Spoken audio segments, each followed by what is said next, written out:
ভাগ বাটোয়ারার মাধ্যমে বিএনপি জামায়াত পাতানো নির্বাচনের ষড়যন্ত্র করছে বলে অভিযোগ করেছেন জাতীয় নাগরিক পার্টি এনসিপির আহ্বায়ক নাহিদ ইসলাম। জনগণকে সাথে নিয়ে এনসিপি এমন ষড়যন্ত্র রুখে দেবে বলে জানান তিনি। আরও জানাচ্ছেন নূর হোসেন।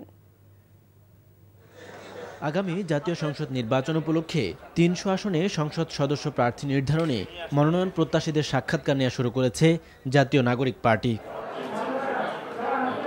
সাক্ষাৎকার কার্যক্রম উদ্বোধন উপলক্ষে সংবাদ সম্মেলনে দলের আহ্বায়ক নাহিদ ইসলাম অভিযোগ করেন, পূর্বের মতো কালো টাকা ও পেশিশক্তির লড়াইয়ে নামছে রাজনৈতিক দলগুলো।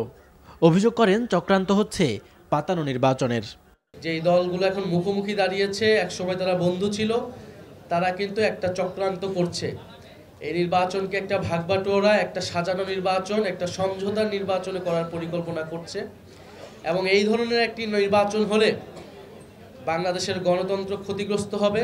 এনসিপি এই ধরনের নির্বাচনী সমঝোতা বা বন্দোবস্তে কখনোই সায় দেবে না, বরং আমরা এর বিরুদ্ধে অবস্থান নিব।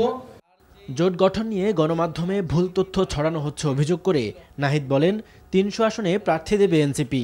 দাবি করেন ক্ষমতার জন্য নীতি আদর্শে ছাড় দেবে না দলটি। মিথ্যা নিউজ করে এনসিপিকে একদিকে নিয়ে যাওয়ার চেষ্টা করা হচ্ছে।